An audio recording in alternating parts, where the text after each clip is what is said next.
What's going on, ladies and gentlemen? Welcome back. Welcome back to Off the Schneid. It's been a while. I've been, my apologies to everybody that tunes in. Been super busy with life. Bought a house, moving, getting married, works crazy. It's just all kinds of nonsense, all kinds of not nonsense. It's all good stuff. It's all kinds of craziness in the life of OTS, the life of Cody here. So it is what it is. It happens. Life gets in the way. I wish I could do this full time, but here we are. That's a long-term goal. So my apologies for being away for so long, but we're back. Do a stream right now. Obviously, we're here, and then on Sunday, I think I'll plan on doing one during the day, a little daytime Sunday fun day type of stream. So that should be good.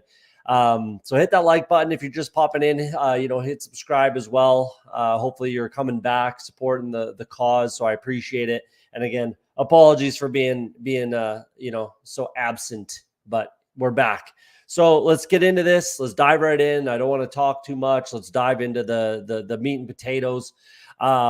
If you remember talking about or me talking about in the big board, the biggest board pre-draft best ball season, I was talking about the Spike Week tool and how I was thinking about getting it. I think it's a great tool, blah, blah, blah. So I definitely I broke down and went ahead and got that. It's a phenomenal tool, really. I'm so happy I did. It's $300, but I managed to find a 40% off kind of discount code. So that was pretty sweet. It definitely made it a lot easier to stomach, clearly, because it's pretty pricey. But man, again, the tool that those guys put together is phenomenal. So shout out Eric Binefor, shout out Rob Coakley. Fantastic tool, like I said. The only tiny little issue that I have is that I haven't done 46 teams. I've done 45. I had a team canceled, and it still shows up on here, which is it is what it is. But if you're not familiar with the tool, it's phenomenal. I'll give you a little rundown quickly. It shows you all your exposures if you just pull up the draft board, so you can see where you're light, especially in the first round, where you need to mix in some extra plays, some extra clicks, some exposures. You can go to drafts. Who do I have CeeDee Lamb with? Do I have CeeDee Lamb with Jake Ferguson? And then who do I have them with? Who do I want to avoid? Who do I want to add more shares of? All things like that. So the tool is phenomenal. If you ask me, I'm very happy with it. I'm happy I got it.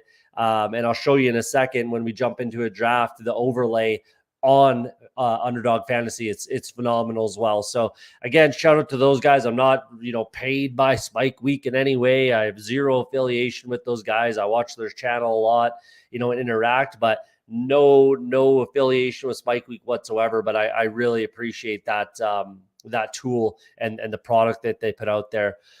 Fraudulent Fantasy, what's up, man? Welcome back. Appreciate you coming back. So let's jump over to Underdog. All right. So let's take a quick peek. I'm going to do a quick show of my exposures, what we're looking at so far. Back to pre-draft best ball, 173 teams. I did the biggest board times 3, max the big board, max the little board. So I maxed everything pre-draft, because I feel like I have an edge there. If I do, we'll see this year, obviously. I feel like I have an edge in the early best ball season. So that's why I maxed out those tournaments. And hopefully, we'll see the fruits of that. But 53 drafts so far. I waited until the schedule was released personally. I didn't do a single best ball draft post NFL draft until the schedule was released. Why did I do that? So the biggest thing is Best Ball Mania 5. So let's just let's go back to the lobby. Let's just take a look at the structure for Best Ball Mania 5. 2 of 12, 1 of 13, which is a little less than last year, and the year before 1 of 16. It used to be 2 of 12, 1 of 16, 1 of 16. So that's gone down a little bit easier, you could say, to kind of get to that 539 seat final. But then if you get to the final, if you max enter this 150 entries, which is something I'm going to absolutely do, I'm 100% focused on max entering Best Ball Mania this year. So if you get one team, one of your 150 to the finals, which I hope I can do, we'll see. It's not as easy as it sounds, but I hope I can do. So if you do, you win your money back. You win your full max entry money back if you make one team to the finals. So again, if you make a team to the finals, the 539 seat final, you're making money right there. If I feel like I'm an above average drafter, which I feel like I am, who knows if I am or not really, but I'm going to take a shot saying that in my head, I'm an above average drafter and I need one team in the finals, and that's all I need to get my money back. So that's what I'm focused on. And that's why I personally waited until the schedule was released so I could then start drafting. So here we are. I'm 45 entries into the Best Ball Mania, tournament, main tournament, obviously. So I'm about a third of the way there. Let's pull up some exposures. I'll kick out the puppy. The puppy won. I only drafted 7. It filled before the schedules were released, I believe. And I only did 7 just to get my feet wet. I was dipping my toes in the $5, drafts, $5 tournaments, dipping my toes in, see where, ADPs were at and things like that. That was before the schedule was released, was those 7 there. But all 45 of the Best Ball Mania entries I did were after schedule release. So, and the Greyhound as well. I'll probably max enter anything that comes out, or max enter, single entry, stuff like that. Anything that comes out that's a single entry, 35, 50, whatever, that sort of stuff that pops up. I'll be entering those for sure. And then I'll be focused on the puppy 2 as well. Last year, and I think the year before, the puppy 2 was the main, big puppy with the top end dollars. I think last year was 200 grand to first place in the puppy 2. So I'll definitely be hammering that when it gets released, hopefully soon. There's got to be another tournament coming out shortly. They got to get rid of the, once the super flex fills. I'm not doing any super flex. I don't see myself having an edge there. I don't really see any real edge there with super flex drafts personally. So I'm not going to do any of those. I'm going to avoid that. I think I got barely my money back last year, the year before, whenever I did some of those super flex drafts. But let's look at some exposures. Again, without further ado, we'll go position by position. So we'll start with quarterbacks here. You got Trevor Lawrence is my number one exposure, 22.6%. It'll probably stay around there. If he keeps going at QB 15, I'm going to keep taking him. And he's super easy to stack and back stack as well.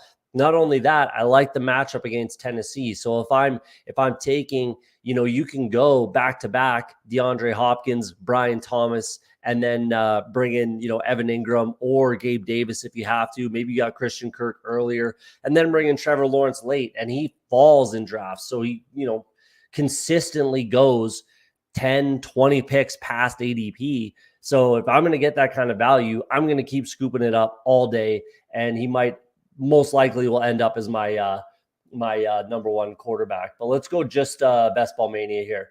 So still Trevor Lawrence, obviously a little bit higher on the percentages. And then Anthony Richardson, 20%. He's right there. I like where he goes as far as, structurally. He goes in the perfect area to take your QB1. And then you can bring it back with a guy like Trevor Lawrence, Jared Goff. I'm not so sure I love having Jane Daniels and Anthony Richardson as my QB 1 and 2, but that's what I'm taking a ton of is those 2 players. And I do have them, I'm sure, on teams where it's just the 2 players. But that actually leads me to another point here. So let's get out of this quickly. And I'm going to jump back over to Spike Week for what it shows you and what I'm building. So it'll show you, where is it here? There we go. Your exposures. Let me get rid of these. There we go. So my roster constructions, get out of here. There we go. My roster build. Sorry. So this is what I'm focusing on here. 2682. Obviously, of my 36 of my 45 are 2682. 78% 2682. That's going to be my heavy focus. If anything, I'm going 2592. So that's my second highest of only 4, but I could see myself adding more of those. But I'm really focused on building out teams structurally like that, where it's two, quality tight ends. I'm not going to say stud. I'm not going bully tight end. I might have one where I have like Laporta and McBride or something weird like that. But, one of those two, one of those top 6 guys, and then a mid like an Njoku or Jake Ferguson, something like that. And then a similar situation when, when we're talking about quarterbacks. So I'm heavily going 2 quarterback, 2 tight end, and then building out those running backs and wide receivers. 45. No, the only reason I have so many, I do like the ADPs and where they're at right now. That is a large part of it. Feel good feel for the current outlook, like 100%. Yeah, that is part of it. But the other part of it is there's no puppies running right now. So I tweeted out today, when puppy 2, I want to get that puppy 2 out so I can hammer those drafts and honestly stop drafting so much Best Ball Mania, because I'm not doing weekly winners. I'm not doing the sprint. I'm not doing the other, oddball contests just for fun. I'm really trying to hone in on what I'm doing this year. I'm still going to be drafting heavy volume. As you saw, I'm, 200 plus already, including pre-draft best ball. And I do plan on probably maxing out the puppy 2 if it is, in fact, that top tier puppy with the highest payout sort of thing. And I can just hammer those drafts. So yeah, I'm really not trying to max out the Best Ball Mania right now. I'm not trying to draft as much as I am, but it just is what it is. So yeah, this is really good. This is a good comment. Putt Daddy, what's up, man? By the way, thanks for coming back. Superflex reminds me of Omaha in poker in about 25 BBMs right now, 5 slows. We'll take it easy till about mid-July. Yeah, I mean, a lot of years, I think, I believe 2 of the 4 Best Ball Mania winners were drafted early to mid-June. So right around now. So I do like flatulent. Geez, did I say fraudulent earlier? Flatulent fantasy was saying earlier. What were we talking about? I'm friggin' lost. Geez, yeah. What was I babbling about? Whatever. We're drafting early July. I'm not really trying to, like I said, I'm not really trying to draft this much early June. It just is what it is. There's no other contest. And I get it.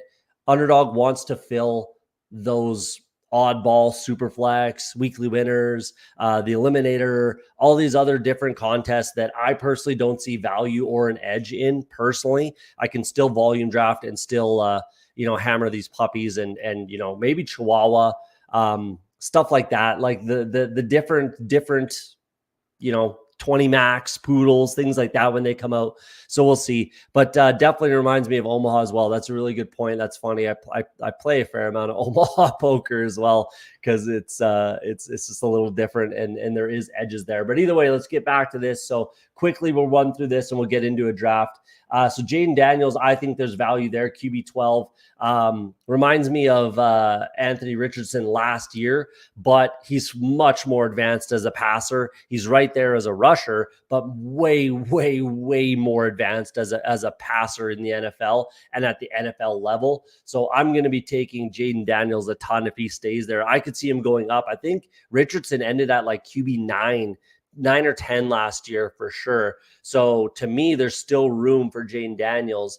And, going back to, Flatulent's point about good feel for the draft, I feel like a guy like Jaden Daniels can move up. Anthony Richardson is pretty much right there, but Jaden Daniels can move up in ADP. So if I can, hammer him at, wide receiver quarterback 14, 13, 12, and kind of get him all the way up, then that's going to be a bit of an edge, I think. Joe Burrow's right there, Jared Goff, Justin Herbert, Dak Prescott, you can see as we go down. Not a ton of elite quarterback, not a crazy amount of Josh Allen we see here. Lamar Jackson, I only have a couple times. I think Patrick Mahomes twice. Yeah. So I see more value in kind of those high upside quarterbacks mixed in with a high floor quarterback. So Anthony Richardson, Jaden Daniels, Burrow, Goff, that's the recipe for success, in my opinion, in this year's best ball season. So those are the types of archetypes that I'm really looking to build around. Justin Herbert's just an easy backstack kind of a guy. Same with Trevor Lawrence. I like the Detroit offense, so I'm taking a lot of that. Dak Prescott, a lot of backstacks again, mid-round type of stuff. So but that's kind of the archetypes I'm looking for: high upside, high ceiling quarterbacks like Anthony Richardson and Jane Daniels, mixed in a 2 QB build with a guy high floor like Joe Burrow or a Jared Goff type of guy. So there's my quarterbacks. Let's go to running back. Eric Gray. I was picking him in the pre-draft best ball. He's one of my highest exposed running backs in the big board. So I'm sticking with it. I'm a little high, that's for sure. I definitely need to slow down. I would like to, have him at about the 30%, maybe less. But he's still a value for me. He's absolutely free in the 18th round. So I like Eric Gray. He was getting some steam there. He was getting some run with the first team offense. You like to see that. I think that he beats Tyrone Tracy as the RB2, and then we'll see what happens with Devin Singletary. If there's an injury there, then he's kind of the guy. The biggest difference for me between Eric Gray and Tyrone Tracy is Eric Gray is a professional running back. He has been through college. He has played in the NFL for a season so far, and Tyrone Tracy is a converted wide receiver, 1 year as a running back in college at Purdue. So I think that Eric Gray can win that battle. I think he can be the RB2 in that offense. And then if there's an injury to Devin Singletary, for me, it's wheels up for Eric Gray. He's a quality pass catching back as well. I think he can have standalone value a little bit, and then we'll see what happens. He definitely should have injury upside, contingent upside, that sort of a thing. So I like Eric Gray. And Ty Chandler, same thing. He's really starting to get some steam. I think he's going to move up a ton. Guys like Hayden Winks and Josh Norris, the Underdog Fantasy YouTube guys, they talk about Ty Chandler a lot. I'm a big believer as well. I liked him in college a ton, and with Aaron Jones there, I mean, not only is he diminishing, but he's also getting older, and Ty Chandler's kind of moving up, coming on last year. He's getting some steam from the coaching staff, so I like it. Chuba Hubbard, another guy drafted a ton in the big board. He's still going to have a role regardless. Going running back 53, you're telling me that he can't surpass that quite easily. If maybe he's a little slower to come back. Jonathan Brooks, I'm talking about, from his torn ACL. Maybe he just doesn't quite get there. That's always possible. He is still a rookie. He hasn't proven a damn thing, especially not post-injury. So I might be a little high on my 30% Chuba, but I still like that. I'm okay there. I'd like it to pull back to about 20%. But these types of guys, Eric Gray, Chuba Hubbard, even Ty Chandler, you can throw in there. You can just get them super late in these 0 RB, hero RB type of builds. Or even if you're going too early running backs and that's your third guy, there's tons of value there for me. Where I do need to stop is Isaac Guerendo. I'm absolutely pulling the plug right now until we see what shakes out in camp. Maybe he gets some buzz. I just was drafting him thinking he would 100% be the kick returner in the new kickoff rules, where I think there's going to be a ton of points available, floor points. If they get a touchdown, I think there's going to be more return touchdowns than ever before in the history of the NFL. I've said that before on this channel. I 100%, still believe that. And I think that as long as, he can bust one off and get a kick return touchdown, get in the game on offense a little bit, I thought there was some value there, but I need to really I'm going to completely pull the plug on Isaac Guerendo for now.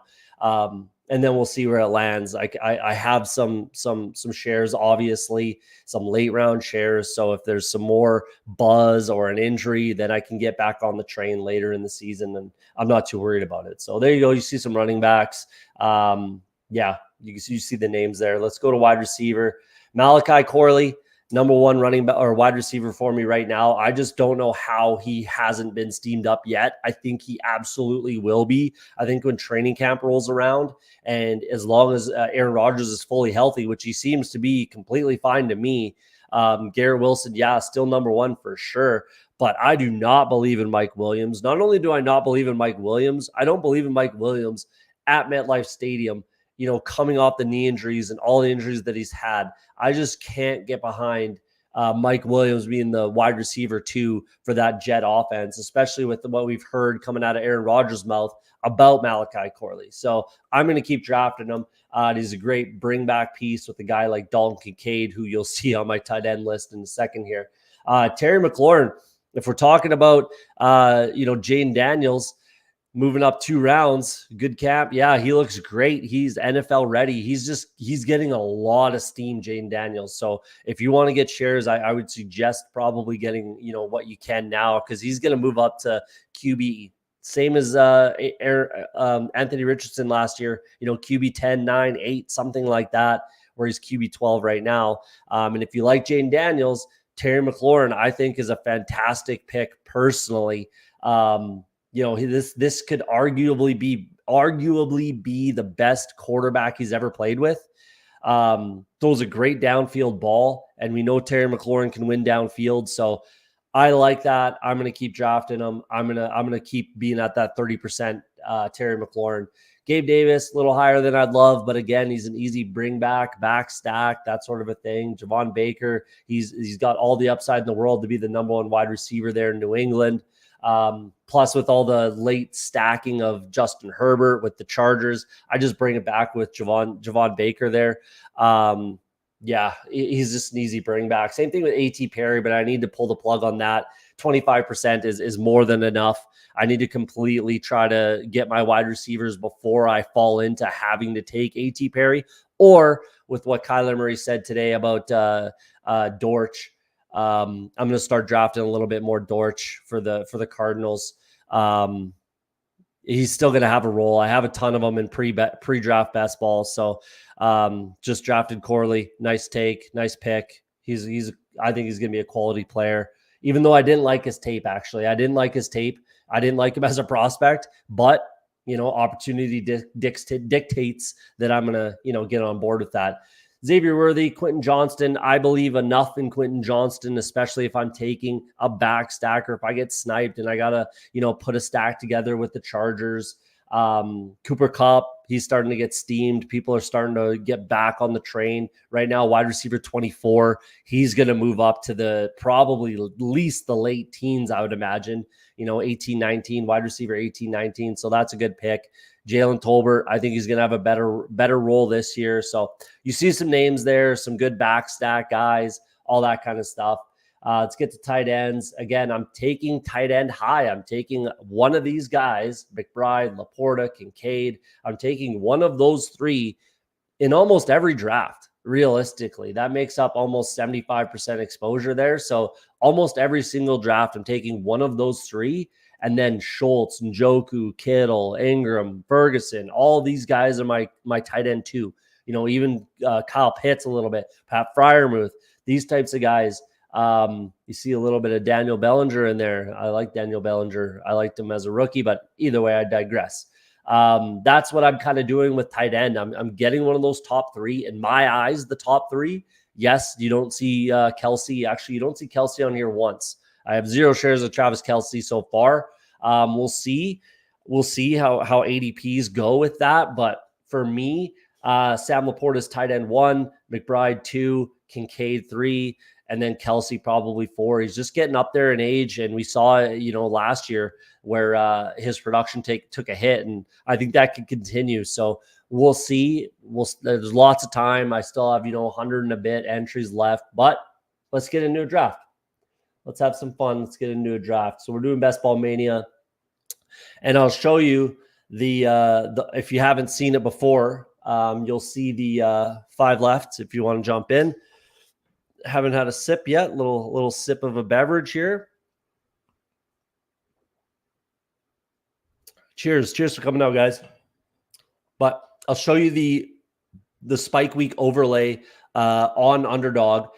So fantastic tool. If you're not familiar with it, you'll see it once the draft loads up. It tells you, weeks 15, 16, 17 matchups, your exposures, like your exposure percentages, right? So you can keep an eye on these things in real time, and try to mitigate, overdrafting, right? Or if it's a tweener between two players where you need a tiebreaker. Oh, I have a matchup in week 15, a matchup week 16, something like that, right? Then you can obviously draft that player, use it as a tiebreaker, and then hopefully you'll get some advance rate in the playoffs. Which again, week 17 for me, I'll say this right now, very important in my opinion to say this. Week 17 is all that matters this year for Best Ball Mania. For Best Ball Mania 5, Week 17 is all that matters, in my opinion.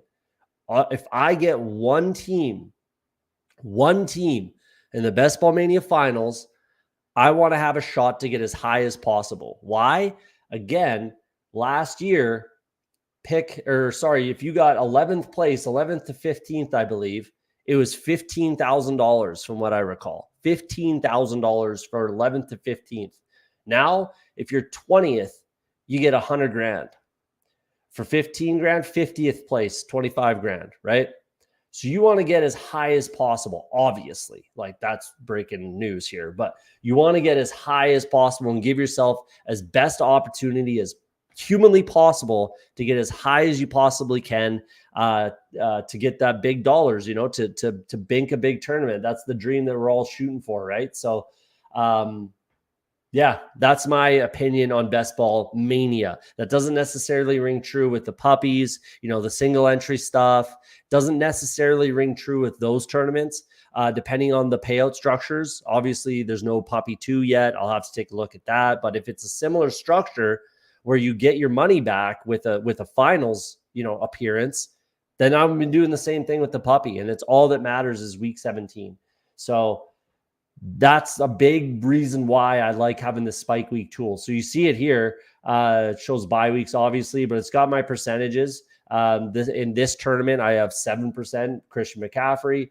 Overall, I have 6% Christian McCaffrey. So you can see it there, breaks it down, super handy. I don't think anybody I know is in this draft right now.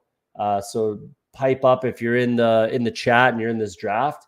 Let me know and we'll go through your team at the end of the draft as well. But pick 11. So we'll see. I know what I would like to do.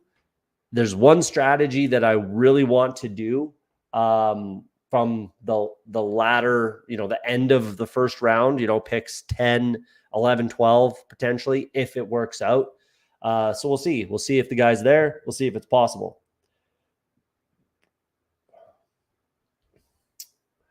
But typically we're going, 6 straight wide receivers, running back, Christian McCaffrey, and then 5 straight wide receivers. This is all going, according to plan.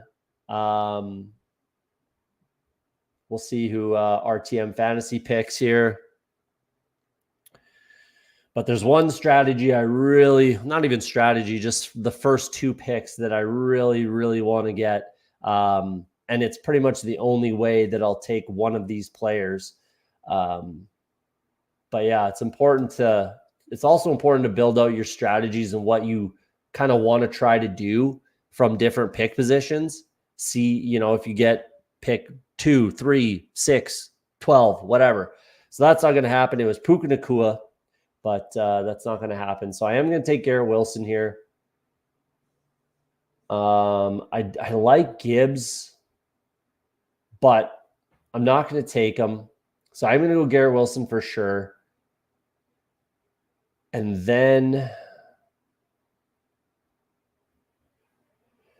we'll see Kyron. So you see Kyron shows in week 16, the green. That's the spike week tool. So they play each other week 16. It's good to know. Not that I'm going to take Kyron because I'm absolutely not. But I will take Jahmyr Gibbs if he falls to me.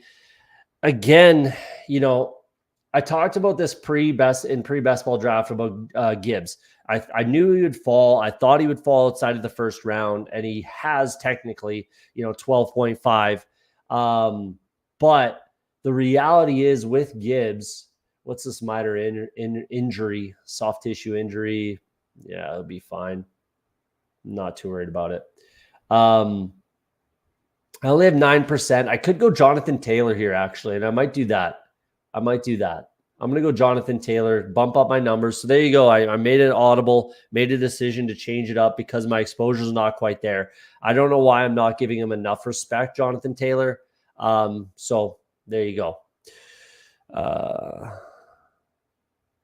Didn't get in, but I'm DJ Joe Mixon. If you ever see me in the streets, nice. I like that name. Do you actually play music? Or you just like the name Joe Mixon, obviously Mixon music. But do you actually play music? I do spin a little music myself. So wondering if you actually spin records out there. But anyways, back to the draft. I need a little more JT, and then it opens up. You can see where you need to, not need to, but where you can, get those stacks, get those game stacks. So again, shout out to the Spike Week guys. It's a fantastic tool. You can show your team, show your stack options, right? Remaining team stack options, remaining week 17 stack options, shows you all that. Shows you your draft capital. It's a fantastic tool. Don't spin records, have a Pioneer setup. Nice. I like to play a little music. It's fun. It's a good time. So is anybody getting out of line here? Let's take a peek. It looks pretty good. So the strategy that I want, the only reason I'll take Marvin Harrison this early is if I can get the Puka Marvin Harrison stack, the week 17 Rams Cards stack. Then I will be taking a little bit of Marvin Harrison. If you remember in pre-draft best ball, I don't believe, I might add one or two, but I don't believe I had a single share, maybe one or two of Marvin Harrison. So I just think he's going way too high, personally. I just think he's going way too high. I can't take him. I can't stomach taking a rookie wide receiver in the first round. I really can't. I understand why. I understand the upside. I understand the thought process here, but I won't be taking him the first round unless it's stacked with Puka Nacua. That's kind of the only, and it's not super easy to get that. We'll see. We'll see if Marvin Harrison starts to fall later in the season.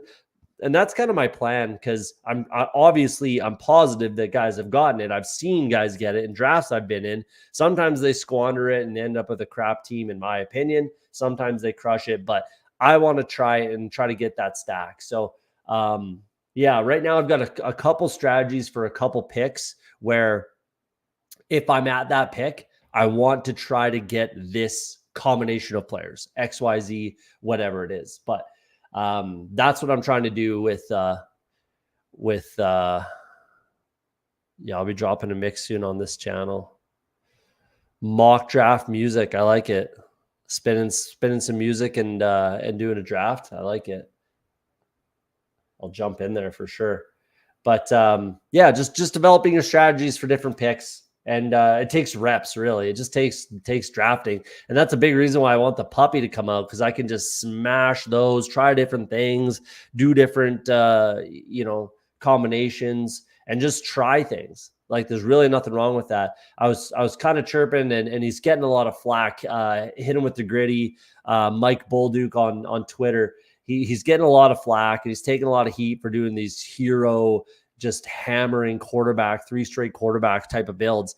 It's interesting. It's different. It's not for me. I won't be doing it personally, but I can understand doing different things. Like, I wouldn't be doing it, especially in Best Ball Mania, but in like the $5 puppies, try different things, do different stuff. I kind of like that. And hopefully they release it soon, like I said, because I do want to smash those drafts and try some unique things. But we're up at a couple picks here. Travis Etienne, Josh Allen, Cooper Kupp are all, stack options. There's going to be so much Garrett Wilson with Josh Allen. Not that it's necessarily a bad thing or there's anything wrong with just taking that. Because if we look at last year, Amon-Ra St. Brown, CeeDee Lamb, and Dak Prescott, you had to have that stack. You had to have that stack. It just is what it is. And it was one of the more common stacks. So I'm not going to say don't do it just because, it's common, but try to get unique in different ways. Else I will say that. So you might have to do stuff like, reach on a Dalton Kincaid or something like that. Because you have to be at the end of the first round to get Garrett Wilson. And then obviously it falls in line with where Josh Allen goes. And then you have to bring up probably Kincaid. So what do I want to do here? Definitely not going running back. That's for sure. Could bring in Tank Dell, but realistically, it's just too difficult to not take Josh Allen here, in my opinion. I don't, like I showed you earlier, I only have 2 shares so far of Josh Allen. I need to up my exposure anyways. So let's do that. And then I might just do what I just talked about and bring up Dalton Kincaid for a couple reasons. Number one, I think he's going to have every opportunity to be the number 1 passing option on this team. The Jets are a little bit weak at safety, right? Obviously, they have good corners. Sauce Gardner's there, and unless they put Sauce Gardner on Dalton Kincaid, which is possible, I think he's going to have good opportunity there in Week 17. So I'll probably do that. I don't love this range for wide receivers unless I'm taking George Pickens. That's all fine and good, but I only have 9% as it sits, 0% T Higgins. I just think he's going too high personally.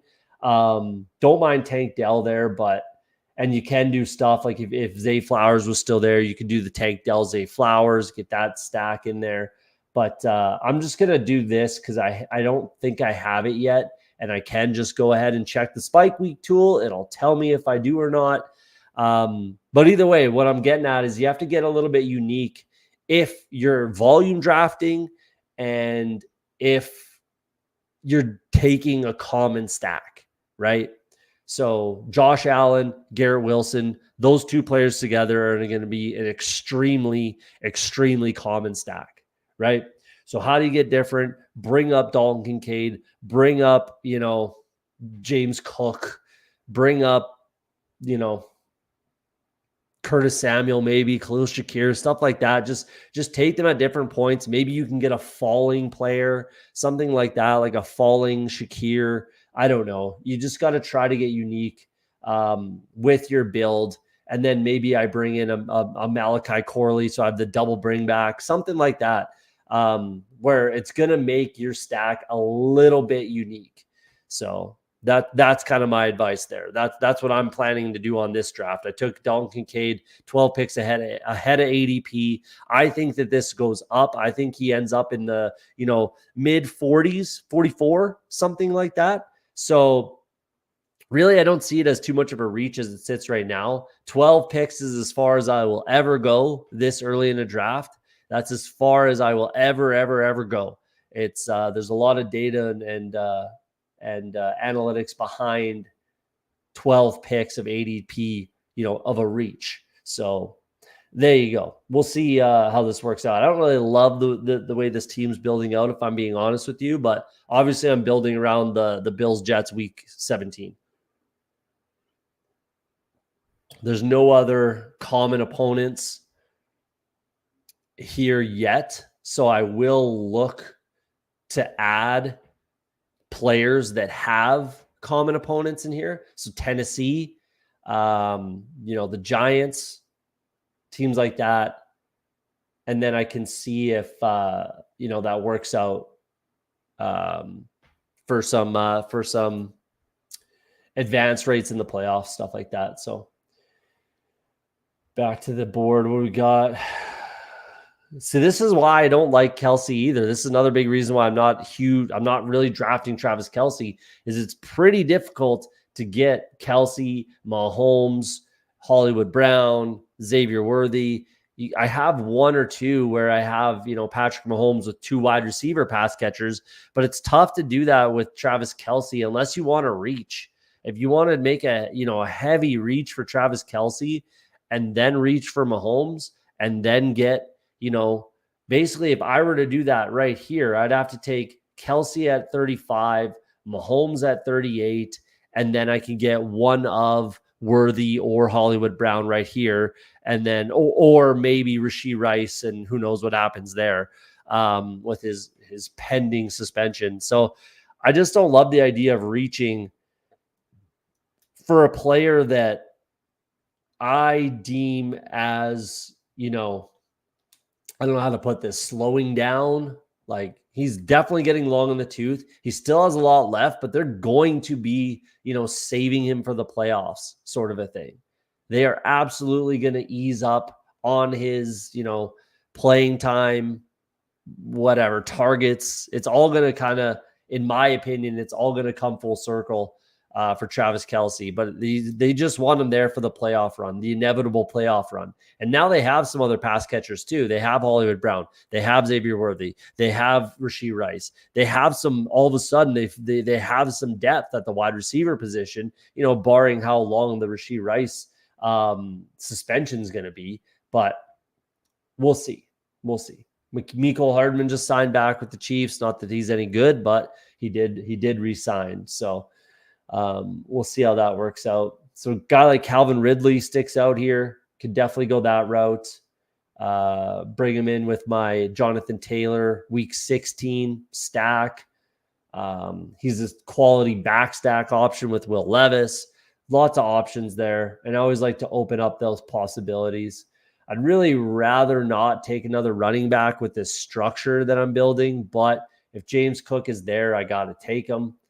There you go. So, it again makes it a little bit unique. He's technically falling. He's 4 picks past ADP. That's a falling member of member of the stack, if you will, or I don't know what you want to call it, but a stack option. So now I have to take a wide receiver, which is fine. That's absolutely what I want to do. I definitely want to take Calvin Ridley if he's there. Or I could take Roma Dunze because that matches up with the Detroit and Buffalo. And I can take, a Detroit player late, Jameson Williams. Now I kind of wish I did take Gibbs. That was I could have taken him. Yeah. Now I wish I did take Gibbs. That's on me. But, hindsight's 2020. What are you going to do? I could get Ridley. It could happen. Does make sense. Should take probably could take Mixon, Rashad White. We'll see. But it's either Ridley or Dunze for sure. I'm not big on Coleman at this ADP. I'm really, really not big on Keon Coleman at pick 71. Really not. I would much rather wait for Curtis Samuel, Khalil Shakir, one of or both of those guys potentially. But I'm going to go Roma Dunze here. And then I'm really going to want Jameson Williams because of the Detroit, week 15 and week 16 with Roma Dunze here. So, yeah, that's the benefits of the Spike Week tool. Big fan of what they're doing. But there you go. So what do we got? Anybody getting out of line? Washington, Atlanta. Well done. Another Atlanta. Probably going to be looking at could actually, what I would do and what I have done a lot with this is I go with the Jaden Daniels Washington side and then double bring back Kyle Pitts, Bijan Robinson. I like that. So I know I need some exposure, but I can't draft Pickens. May need a court order to do it. I get it. I mean, I like Pickens personally. I think with Russell Wilson, I like him a relative amount more than with, a scramble around, potentially take off and run Justin Fields. I think if Russell Wilson's the starting quarterback for the Steelers, I think that's a big up for George Pickens. But I don't completely disagree. His ADP is a little high for me, just a little high, but I am still taking him to get some exposure. Um, just because he has those spike week upsides, like, that's all. Again, that's all you're looking for in week 17 is guys that can.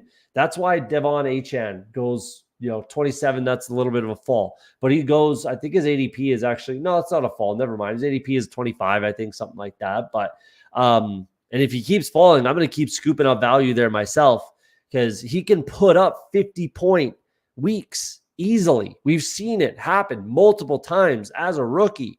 Right? I don't care if he's, second RB2. I don't give a shit. I'll be drafting Devon Achan for that week 17, 50-point upside that he could have. So that's the type of thing that's why he's still going where he's going. If people are wondering about Devon Achan's ADP, that's why, because he has that upside. We know he has that upside. And I don't really care if, the rest of my roster has to drag him into the playoffs. I really don't care if Devon Achan never shows up in my lineup except for week 17. He has 50 points against the Cleveland Browns in a chilly day where Tua can't throw the ball, but he hands it off and Devon Achan breaks a huge run or two or three, right? So, that's what I'm looking for when I'm drafting is just 1 week, single week upside. And I think George Pickens, has that for, 150 yards, 2 touchdowns. So especially if Russell Wilson's throwing the ball. So again, I will agree. I think his ADP is a touch on the high side, like going 40. You see him in the 30s sometimes. If he's going, mid 5th round, yeah, sign me up. Sign me up. I'm taking him over T. Higgins. I'm taking him over Amari Cooper. I'm not taking him over Terry McLaurin. I don't particularly like him over Christian Kirk. It's close with Hollywood Brown. But Keenan, Reed, Worthy, I'm taking Pickens over those guys for sure. So it's an interesting one. It's an interesting one. I think he should settle, between 45 and 52 or, 48 and 52, 54, something like that. That's where I think he should be going and should settle. That's why I don't have a crazy amount of exposure either, but I am trying to pick up some shares when I can, but I'm not trying to force it either. So, yeah, pick 83. I'll absolutely be going with Jameson Williams. There are no wide receivers going in this range. Literally, it's like the wide receiver dead zone right here. You got Cortland Sutton, who I have 0% exposure to right now. Tyler Lockett, I got a couple shares. But yeah, Jameson Williams will absolutely be my click here. And theoretically, I should get him considering the Amon-Ra St. Brown drafter, all Laporta. He could go right here with Gibbs. Yeah, never mind. He'll probably go unless the guy tries to push him. And if he does, I'll take JSN. Unless he's gone, then I'll take Ramondre. I can't take Ramondre, can I? Ugh. I kind of have to. I've kind of backed myself into a corner here with these wide receivers. Okay, good. Now I can get one of these two, but it'll definitely be Jameson. Wonderful. That's an interesting pick there. No Chicago yet, but okay. I'll take Jameson Williams. That's an easy click for me.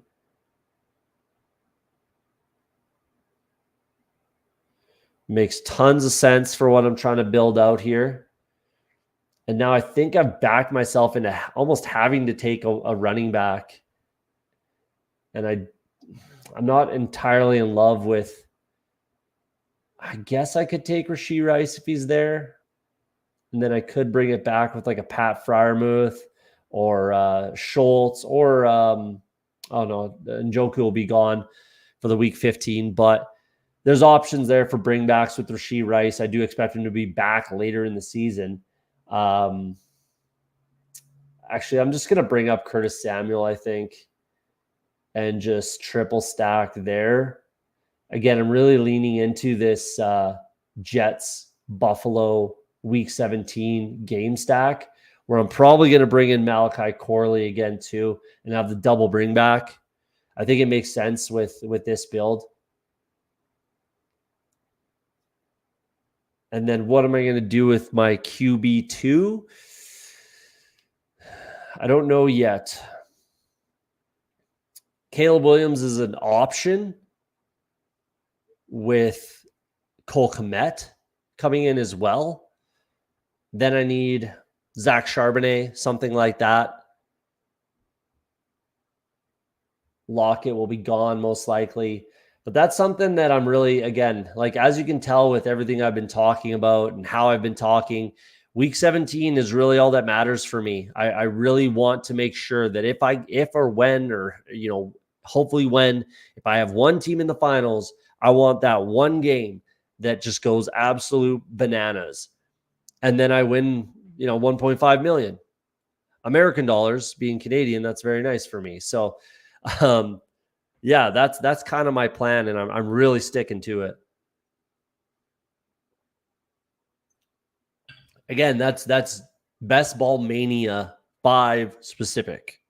And we'll see what happens with the other puppies. If it makes sense to do so, then I'll do the same thing. If it doesn't, then I'll adjust. And I'm not, stuck on this strategy for all tournaments. It's just simply Best Ball Mania 5, where I feel like that's kind of just what you have to do. You just have to roll the dice like that. You have to put a big bet on week 17 this year. That's just my opinion on it. Maybe I'm completely wrong. I know a lot of people disagree. I know a lot of people look at week 16, stuff like that. But again, if you're using a tool like this, you're going to get those extra little stack options that hopefully pushes you into the final. And then if you get there, you just want that shot. You want that roll of the dice. That's all I'm looking for. Eminem style. You only get one shot. And I might even bring in Shakir if I can't get Caleb Williams. I might even bring in Shakir anyways and just really push into this with the double bring back Malachi Corley. Well, I might be able to get both even, to be honest with you, because, yeah, I picked back-to-back. So that should be doable. I'm good at running back. Like, this is definitely the area in the draft. This is the range in the draft where you want to just be hammering running backs. And it's pretty obvious that everyone's about that life because, this is where all of these running backs are going, these zero RB type of guys. And, typically, depending on the build, I'm hammering running back here too. But with taking Jonathan Taylor so early, I just don't need to. So I'm not going to. But we'll see if Scuba Steel wants to take. He does have 2 Seattle Seahawks. So it is possible for him to take Caleb Williams here. No. So does it make any sense for this guy to take Caleb Williams? It really doesn't. So I'm going to push him. I'm going to take Khalil Shakir and then try to get Caleb Williams on the wrap. 7-pick drop in ADP. Love to see it. And then I can bring in Cole Kmet later with a little Zach Charbonnet action.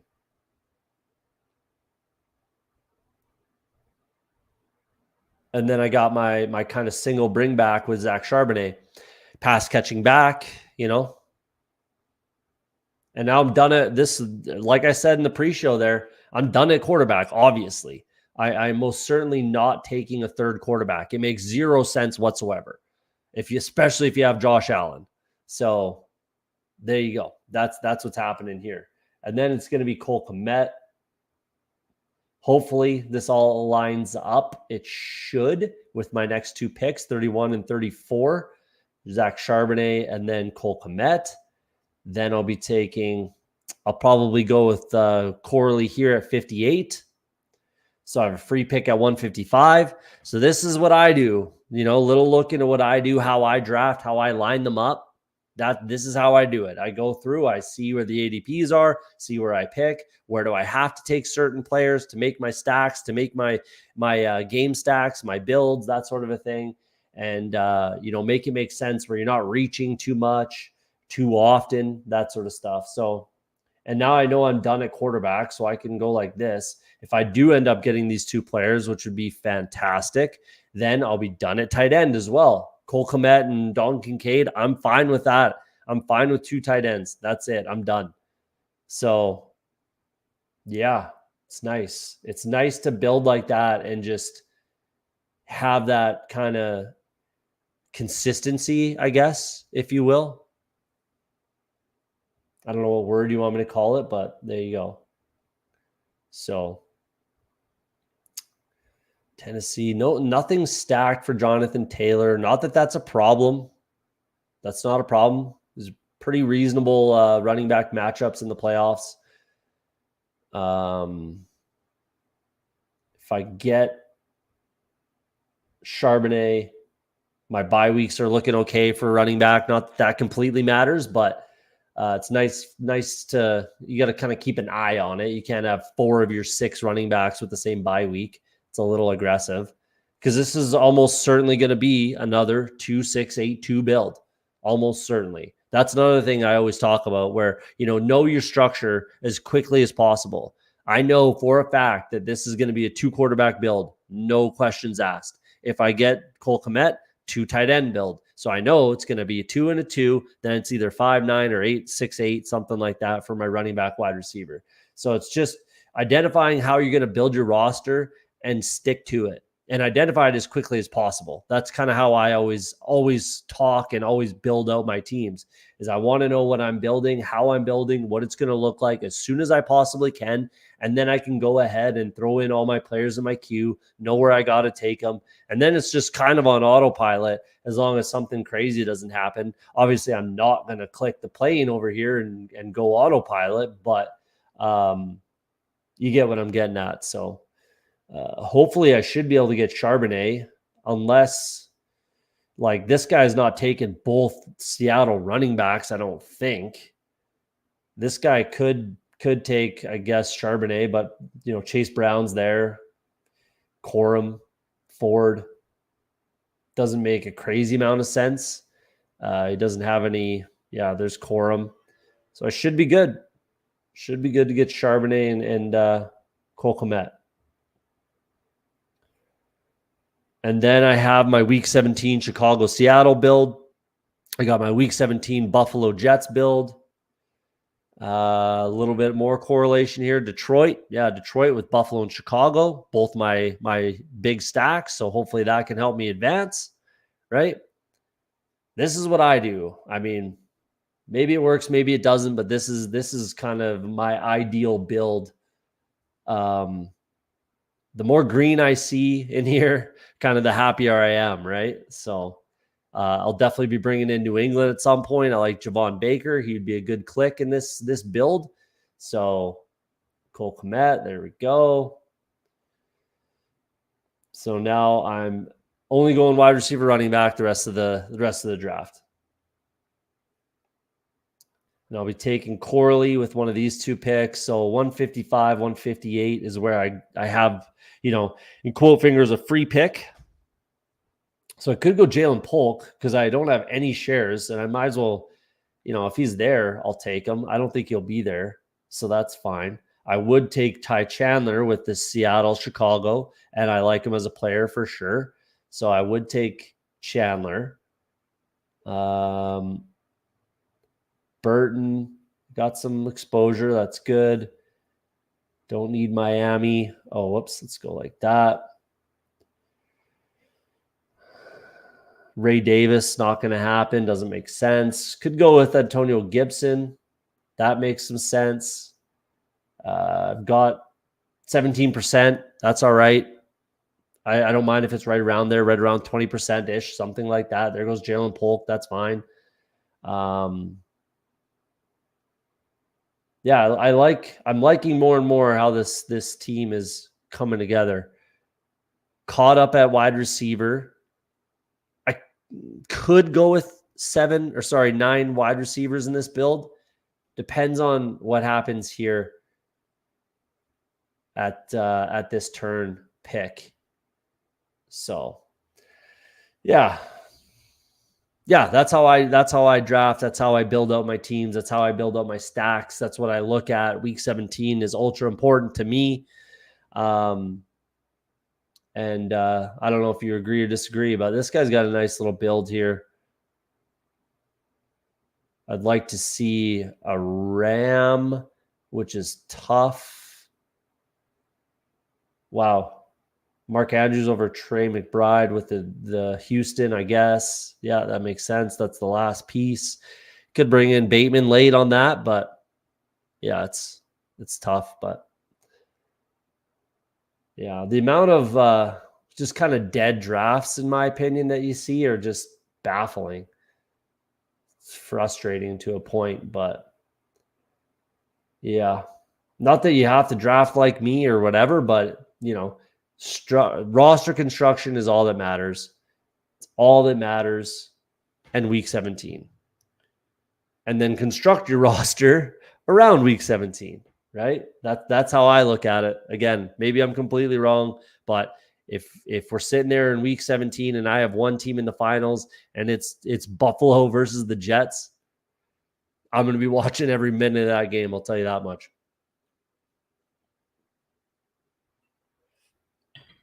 And this would be a unique kind of build. I kind of planned it this way. When I brought up Dalton Kincaid, that's exactly what I was going to do, is just stack it up, all Buffalo, and then bring double stack back, whatever you want to call it, double bring back with the Jets. Yeah. And then we'll see. It's a little bit of overkill, to be honest with you, at quarterback. Like, I don't need Caleb Williams that high. That's for sure. It's just, it made sense. It just made sense. And then I got the double stack, Komet, Odunze, bring back Charbonnet. It just makes sense to do it that way. Also, it's important to keep an eye on how many remaining spots you have, especially at wide receiver, because that's a good spot to, just add bringbacks, right? Like, I wouldn't mind taking Quentin Johnston here. Obviously, I can't, especially if these two players are there, Gibson and Corley. I will be taking them, no question. But I don't mind Quentin Johnston here. Why? Denver, New England, right? Denver, New England, right? So that's another thing that I look for, is where, I could add in Quentin Johnston and bring in, a New England and a Denver player, and I'm wrapping them up. I'm fully stacking them up on those playoff weeks, right? So that's something I definitely pay attention to and look at as well. Getting a little heavy on bye week 12 at wide receiver. So I'm still going to be taking Corley, even though he's bye week 12, obviously. But the next wide receivers to fill out this room, the next two that I take to get to my 8, will not be bye week 12. I'll tell you that for sure. So, yeah, this guy's got a lot of wide receivers. I should be okay. So let's bring in Antonio Gibson for Buffalo.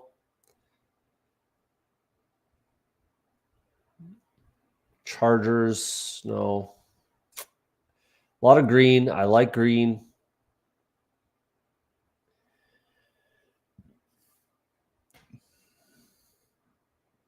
All right, now my stacks are basically wrapped up. So 2 more running backs, 2 more wide receivers. Call it a night. This is an ideal build for me personally. This is an ideal build. I wouldn't mind a Minnesota player, but there's really nobody left that I would really want to go after. Giants, I would definitely take Wan'Dale Robinson if he's there for this week 17 stack, a little mini stack with Jonathan Taylor. I like Wan'Dale anyways. So that's quality. I wouldn't mind a San Francisco, but it is what it is. So yeah, that's kind of what I look for when I'm just looking at a differentiator. Like, how can I break the tie between two players? And there's no more Vikings. Like Chandler, that's one of the big reasons why I have so much Chandler, is he's a quality, stack guy, bring back. So yeah, that's a big reason. Plus, I like his contingent upside. I think there's tons of upside value there that maybe not everybody's thinking of. I know some people are, but not everybody. Hence his ADP being where it's at. I think he could easily rise like 20 picks maybe. He could easily rise into the late 120s, early 130s. And he's at what, 150? At least he was a few days ago, 150, something like that. He's probably risen. Yeah, 149, so 150, right? I think he could easily jump 20 spots to 130 quite easily. But we'll see. So where do I pick? I pick 79.82. So that would be a few picks past ADP for Wandale. I'll definitely be taking him if he's there.